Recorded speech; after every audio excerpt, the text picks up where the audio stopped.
Hi guys, today we are going to go ahead and take a look at some things I worry could affect Richard Allen's when he was talking to the police. And so we're going to take a look at the basic interview techniques and psychology of false confessions.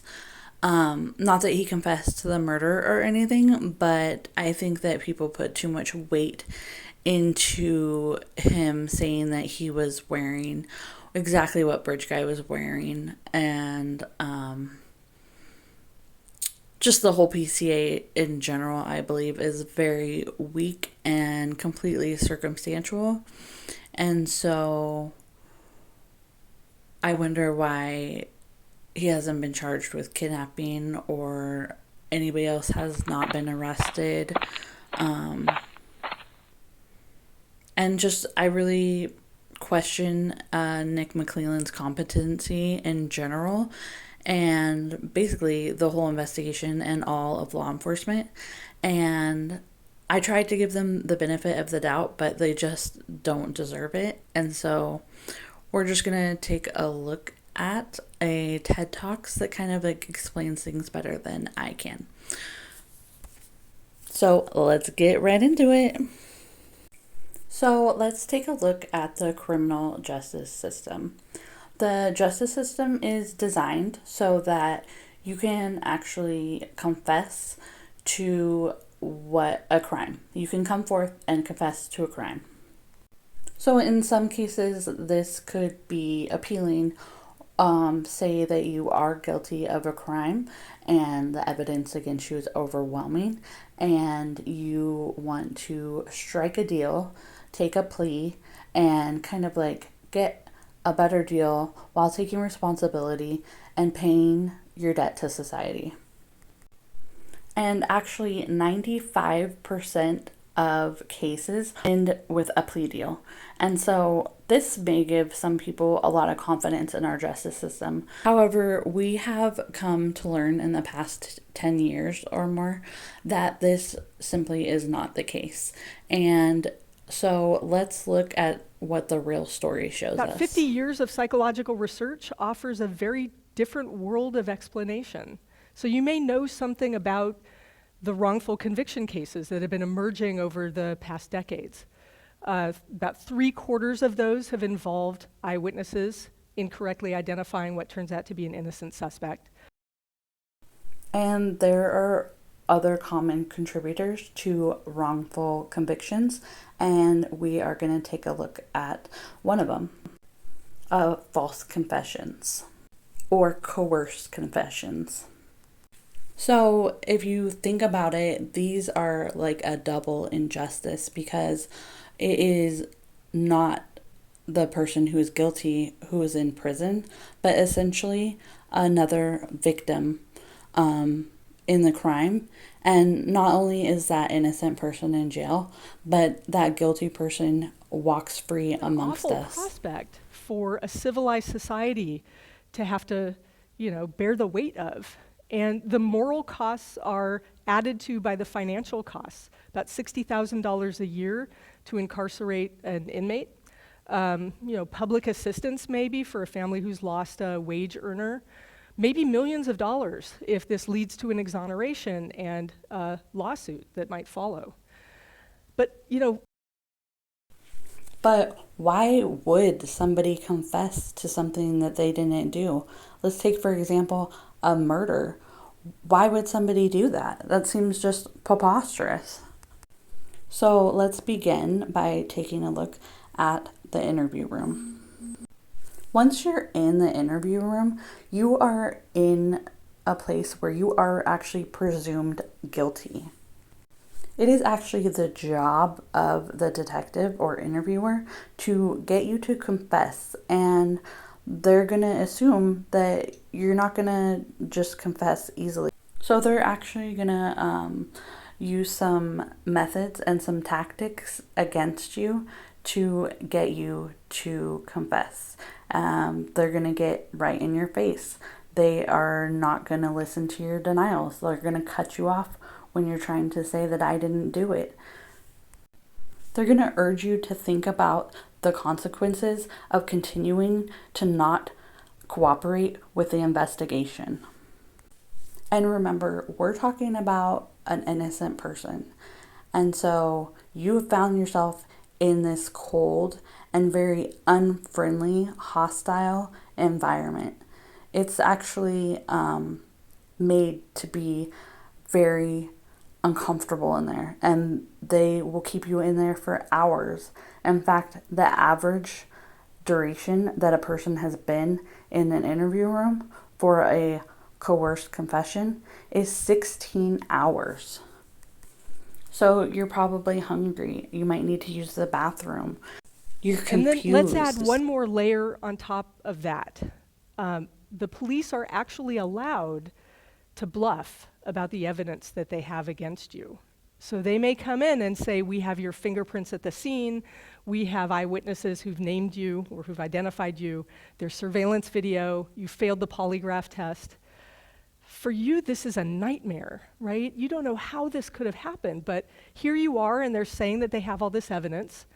And so you might find yourself sort of weighing two possibilities.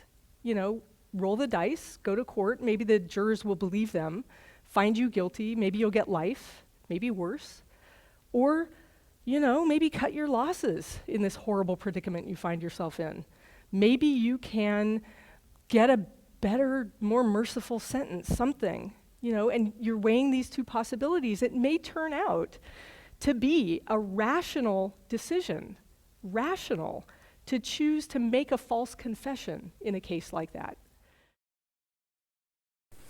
But none of you would ever be in a situation like that and admit to something that wasn't exactly true. Or in Richard Allen's case, it wasn't even so serious as to admit to a murder. He didn't go that far. But say that 6 years later, investigators come up to you and they say, hey, we have you on camera at the trails on that day, and you were wearing jeans and a blue or black jacket, weren't you? We have you on camera. And so Richard Allen says, okay, like, I guess I was, because you guys have me on camera and that's what you're telling me. And so they say, okay, well, okay, you were wearing that? Okay, so you admit that you were wearing this on that day on the bridge. And so do you see how this could easily get manipulated? Richard Allen didn't come up to the cops and tell him that that was what he was wearing in that initial contact he had with them, if there even was that initial contact in the way that it is described. But this was like 6 years later. I would like for any of you guys to tell me what you were wearing 6 years ago when you went for a hike. Like, come on. If the cops tell you we have a camera, a video image of you, and you were wearing a blue jacket and jeans, I mean, that sounds reasonable. I've seen tons that's like standard Indiana dude dress code is like a duck canvas jacket and some jeans. And then he's like, maybe I was wearing a hat. If you guys are telling me that you guys have me on camera wearing a hat, then why would he question them? Like, he's not going to remember exactly what he was wearing. I think that's kind of crazy. And then that would explain why when they were asking for somebody to come forward that was wearing this outfit, that he didn't come forward, because he was unaware that that's what they're claiming he was wearing. But the whole time, they're lying to him and they're trying to make him think that they know more than they do. But he actually believes in the law enforcement and he didn't do anything wrong. So he trusts that what they're telling them is the truth. I mean, why would he not? They're the cops. Aren't they there to get the truth? Like, isn't he telling them the truth? Didn't he come forward from the very beginning to try to be helpful? So why would he stop being helpful at this point when he didn't do anything wrong, is my opinion. Because if he was guilty and he just was like, yeah, that's what I was wearing, like, that is seriously stupid. And I don't know the dude. Maybe he is a complete idiot, but like, I'm having a hard time believing that that is the case. You're well educated, you got good coping skills. Maybe you wouldn't fall prey to those tactics, but you know what? You probably wouldn't be likely to be in that interrogation room in the first place. So this is hypothetical for you. Let's talk about people it's not hypothetical for.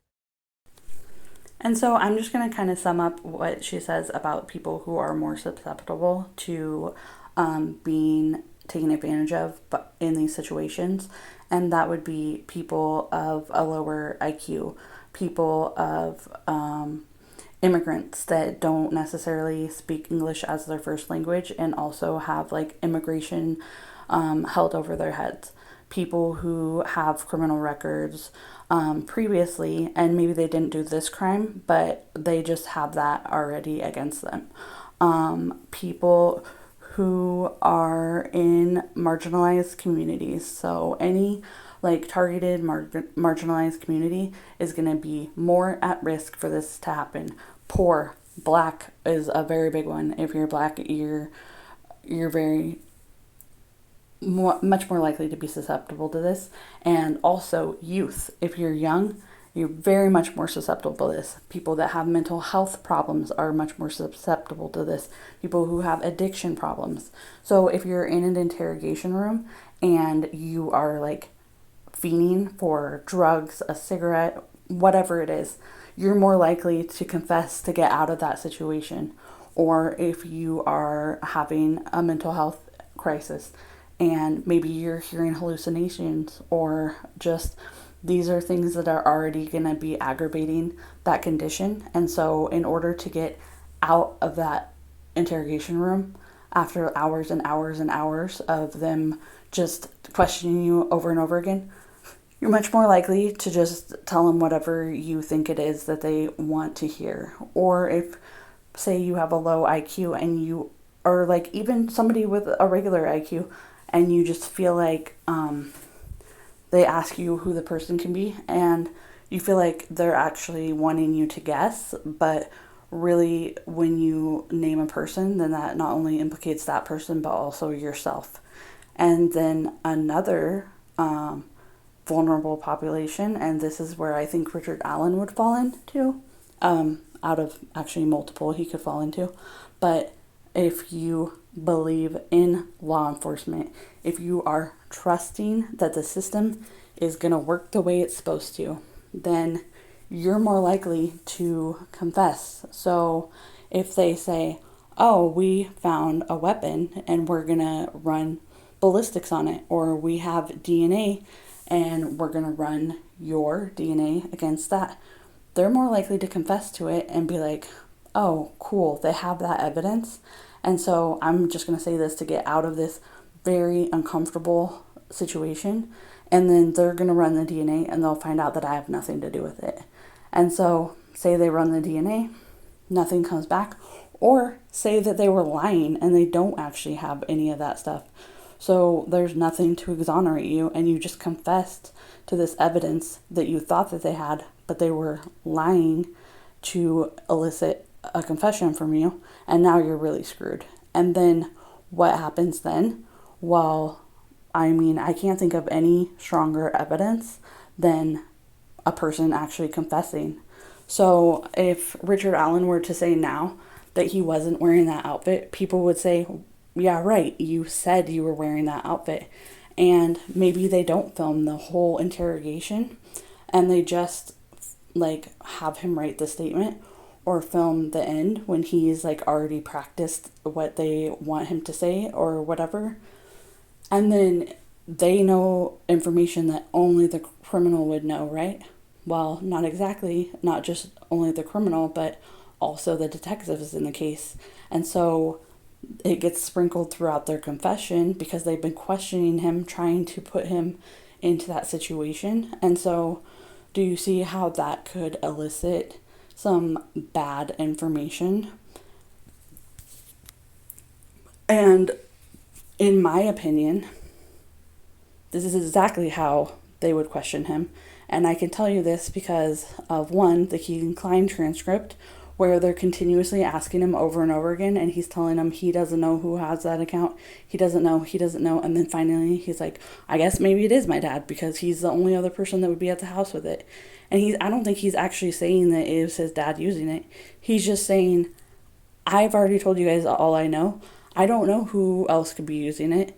Like, nobody else could be using it, but if you guys are saying it was coming from my house, the only other person that lives in my house would be my dad. But he clearly states that he doesn't think it was his dad. And so I'm honestly like, I don't even know if he actually created that account. And I'm curious as to why there wasn't more questioning in regards to the Emily Ann account. Because if you look at the search warrant, or where they got the evidence back from the phones, the majority of the conversations that they have in those documents are from Emily Ann. And so when they asked for people that had contact with the Anthony Schatz account, but they didn't bring up the Emily Ann account, that just has always made me question, like, what is really going on. And I just, honestly, the reason I question whether Rick Allen could possibly have done it or said all these things is because that just implies that law enforcement is completely incompetent. That it was somebody right from the beginning who said that he was right there. Like, did they not look at the people that were on the trails and in the family? Like, those are the logical people you would look into. Family members and people that were at the trail that day. People in the search party too. Might as well look at them. Instead of going on a national campaign, actually even worldwide, asking for tips when you haven't even checked out the tips you already have. Just seems grossly incompetent, and I really hope that there are better cops than that. But honestly, I have very little faith in the law enforcement, and that's because they haven't earned it, in my opinion. Like, what's going on with the Flora case, what's going on in Carroll County, like, there comes a point when you need to stop and question your law enforcement officials, and to not do so is just, it's naive, and honestly, it's irresponsible. And if I lived in Carroll County, I would be gravely concerned with the way that law enforcement deals with cases and the amount of open cases that are unsolved in that area. And I would be demanding a more open and transparent government. And just that Tony Liggett needed to have somebody arrested in order to get that sheriff's race. Like, he almost lost it. He was gonna lose it. And honestly, he should have. Like, come on, Carroll County. Like, you had an actual person in there that would have busted this case wide open and, been much more competent and just professional about the whole thing. And y'all just kept it with Tony Liggett. Imagine anybody in any of those categories being frightened, terrified to be in that interrogation room. And fear may lead to risk aversion, and risk aversion puts you at risk for making a false confession. Meanwhile, you can imagine what the interrogator, or how the interrogator is interpreting the fidgeting, the crying, the signs of nervousness that you're portraying, right? Those are not actually signs of guilt, but the interrogator might interpret them as that and get harsher with you. And the fact is that stressed people are more likely to confess, but that's the problem, right? These tactics lead to confession, and we can't know whether the confession is accurate or not. So let's get back to you. We had you be rational earlier. Let's put you in the position of someone like this, where you're terrified and all you want to do is get out, right? What is it that I'm going to have to do to have them let me go? And that puts you at risk as well, right? As the hours wear on, you get worn down. What becomes more salient to you is the room that you're in and how uncomfortable it is. And you become more likely to do what it takes to get out of there rather than think about the long-term consequences of relenting and saying that you did it. How about children?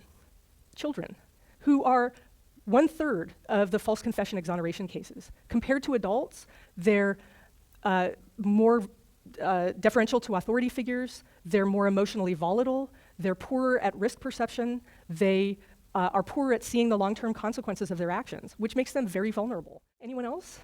Yeah. People who believe in the criminal justice system. And remember I said before that the police can bluff about the evidence against, may not be that gun, or they may get a DNA hit on someone else, and then they may decide that there were multiple perpetrators, and you're not off the hook. Your attorney, of course, is going to want to have protected you against all of this and had you not signed the confession in the first place. But you, as an innocent suspect who believes in the criminal justice system, you are likely to have waived your right to counsel and your right to silence. You are likely to have provided a very detailed alibi, explaining where you really were that day, not realizing that any discrepancy in details can be used to show that you're a liar. Okay, so think about where you are now. You've made your confession, this ship is starting to sail. Is there any way to turn it? Sure, you can retract your confession, you can request a trial. You now have quite damning evidence against you. You have your own words against you. And what you're facing now likely is more serious charges and more numerous charges against you. The opportunity that you may have for a favorable plea deal is now eroded because they have a stronger case against you. And then there's more sort of avalanching consequences of this. Your attorney may not work as hard as she otherwise would have, given that you've made this confession. And there is evidence for this in the exoneration cases. Eyewitnesses who find out that you've confessed are more likely to testify against you. Your own alibi witnesses who find out that you've confessed are less likely to testify for you. Forensic analysts who are looking, let's say, to match the fingerprint at the scene to whoever did it, once they find out that you've confessed, are more likely to make that false match to you. There's more. So think about jurors and judges who, when they see that you've retracted your confession, might consider that a shameless act of a horrible criminal. And it may be in part due to that judges are more likely to mete out harsher sentences in cases of false confession. And you certainly can't blame jurors who have been exposed only to that last moment of your interrogation, right? When the camera is finally turned on, and there you are, talking in great detail with flat emotion about this horrible crime that you committed. The jurors don't get to see the hours of you protesting your innocence. They don't get to see the intimidating circumstances. They don't get to see all of the times that you had to go through those details before you got them down pat. And let's talk about those details. It turns out that in almost every single rape or murder false confession case, that confession had included details that only the perpetrator and the police would have known. How do you know about it? Because it came out during questions and during accusations throughout the interrogation. So they get woven into your confession, and you can imagine how damning that is when a juror hears those details coming out of your own mouth. So somehow, thankfully, we actually do have hundreds of exoneration cases involving false confessions. I don't want you thinking about those hundreds, though. I want you thinking about the likely tens of thousands of people currently in prison who've fallen prey to this. I want you to think about, as you're walking down the street, it could happen to him, and maybe the homeless guy who lives on the corner. We don't want any of these people going to prison for a murder that they didn't commit, and we certainly don't want to run into the actual perpetrator who went free because these guys went to prison. So here's what we know. This happens. People do confess to crimes that they didn't commit, even murder, and often in 1 in 4 of exoneration cases. That's why we need to know about this, because it's so prevalent and it's so perplexing. It's not a matter of, a few bad cops taking people into the back room and slapping them around until they make a confession. It's actually much more scary than that. This can happen in a justice system that consists of nothing but good people who want to do well, people who trust the system and each other and themselves. And so we need to be very clear that meaning well here is not the same as doing well. We can make improvements. And that's where easy ways to make some improvements, particularly with regard to false confessions. The whole interrogation. It's easy, it's not expensive, and it allows the judge and the jurors to look for potentially coercive circumstances, to see how a suspect's story changes over time, and to be able to evaluate the confession